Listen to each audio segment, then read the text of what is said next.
everyone, I'm back with one of my videos and guess who I'm making this for. This is a very close friend of mine who doesn't stay in Assam, but she's very close to my heart, and we've been friends for years. In fact, now it's years.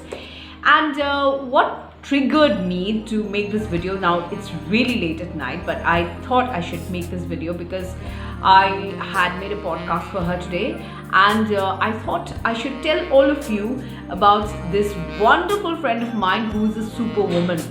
Now, day before yesterday, just 2 days back, she called me up in the morning and she told me, "Are you all done with your work? Is your exercise over? Will you be able to sit down and listen to me for 2 minutes?" And I was like a little petrified because whenever she speaks like this, or whenever anyone speaks to me like this, I get a little scared, and then I become pensive. So what happened is that she said, "Okay, now sit down. I need to tell you something about myself." And what she said to me gave me goosebumps, made me go completely quiet, made me think if I was in a dream or was this all real. What she told me actually made me think how I would have reacted if I would have had to break a kind of news like this to anyone. You know what she told me? "I have to tell you this. I have breast cancer." That's what she told me. And she laughed. She laughed out loud and clear, and as if she was telling me that either she's pregnant or she's getting married or she's having another child or she's got a new job or something like that, and she was laughing her head off. I was shocked. I just stood there and I didn't know what to say. And I said, "Are you sure you're not making a joke with me?" And she said, "Would I be making such a horrible joke about my health and about something as serious as breast cancer?" And I said, "Now what are you going to do?" And she said, "I have some support groups. I have gone to the doctor. They've suggested me things. They've suggested me with a lot of things, a lot of tests. I might have to go for chemotherapy, but I have support groups, women's support groups, who have really been very, very supportive." I just told about myself, and this friend of mine came to me early in the morning at 6:30, and we had a hearty talk. And she said it's really easy. It's very easy to get over. Well, first of all, I wasn't prepared to hear such a story from her. I wasn't prepared to hear about such a health issue from her. But then the way she told me, it was so easy for her to narrate the story to me that I was taken aback. And I was just wondering how I would have broken the same story to anybody, to my family, to my friends, or to her, if it had happened to me. And she took it very casually. She said, "This is absolutely fine with me.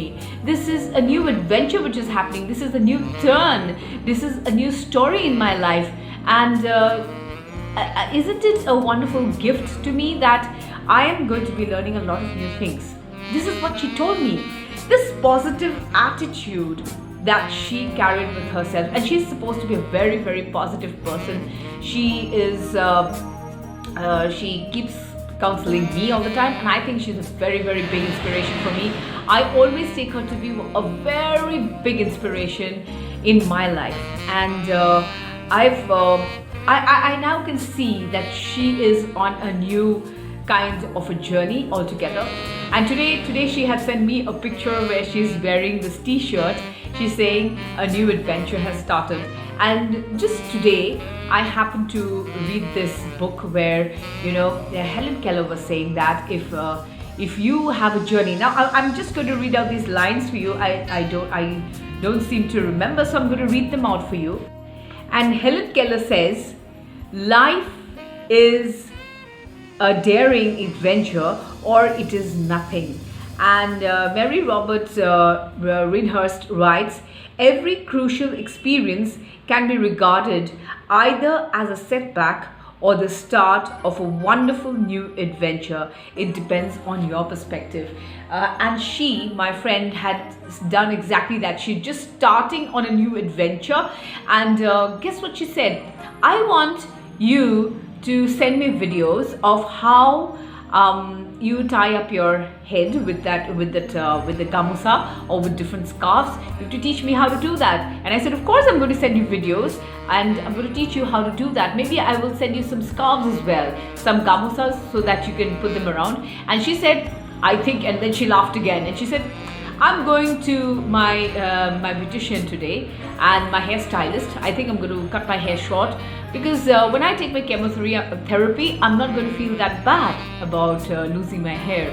So this positive, this whole thing, this positive attitude, this positive nature, this hope, this feeling of hope, and this feeling of kind of hope for the future, that everything is going to be fine and this is just a passing phase, kind of taught me a new lesson today morning. And yes, I mean 2 days back, sorry, not today morning. And today I've been thinking about her. I've been meditating for her. I've been sending her distant healing meditations, and it has been feeling really good that I have been able to do that for her. So I'm going to request all of you, with all positivity, with all the hope that I am looking for, to please pray for this friend of mine, because she needs your prayers.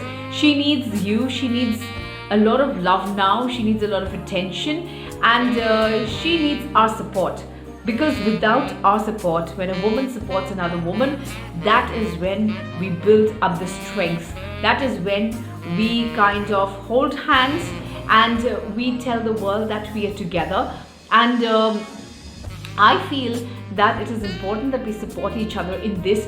I have been supporting my closest friends here in Guwahati, and I've been telling them that it is very important for every woman to go for a mammogram. Some of my friends are scared, but it is a non-invasive test which you, I think, should also go and take.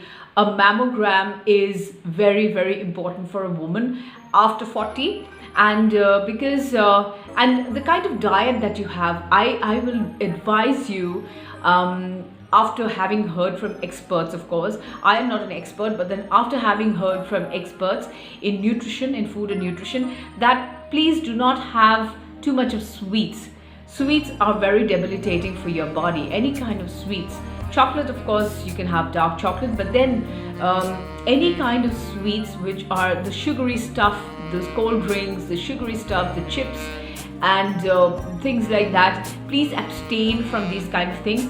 And the more of leafy vegetables you can have, the more of fiber you can have, is very, very essential for your body. It's going to be very nutritious for your body. It's going to be very useful for your body. So I think you should go for that mammogram. You should have a lot of fibers. And of course, the one thing that I would like to tell all of you, if you've still not started your meditation, your prayer and your yoga in the morning, then please do start. Absolutely, this is very helpful. After my accident, the only thing that I have been doing is prayer, meditation, my yoga, and which is helping me immensely. And of course, my regular exercise. If you've still not done that, please start. Please start with your exercise, because exercise will keep you fit here, healthy in the mind, in the heart, and also physically. You're going to be very healthy for a very long time, because women, it is important for you, all of you, to do your exercise, whether you're thin or fat, or whether you're absolutely fit or whatever. But it's important for you to do your exercises and to eat right and to sleep at the right time, because you need a lot of sleep. If you have not been sleeping well at night, it's important for you to take a power nap during the day whenever you can. And of course, try to avoid as much as you can those TV, the news, and anything that is going to be obstructive to your peace of mind and your calmness. Try to stay as peaceful as possible. Sometimes it's not possible, of course, but then try as much as possible to maintain your calm and your peace. And on that note, on that positive note, I'm going to leave all of you. But be positive. I mean, every time you have a problem or something, everybody has problems, but when you look at the brighter side of it, when you look at the solution, like my friend, my dear darling friend, who is trying to tide over this crucial time of her life, with a lot of positivity, with a lot of happiness, with a lot of sunshine in her life, I think we can all do it. And I have got the strength from her that, I can do anything. I can do anything. I can tide over any problem. And all these things are just passing phases. And this phase too will pass. That is what, all the big pundits have always said. This too shall pass, and we will come back with shinier days. We're going to have fantastic times. So on that note, I'm going to say bye to all of you. Stay happy, stay healthy, and of course, maintain your calm, do your meditation. I love all of you so much.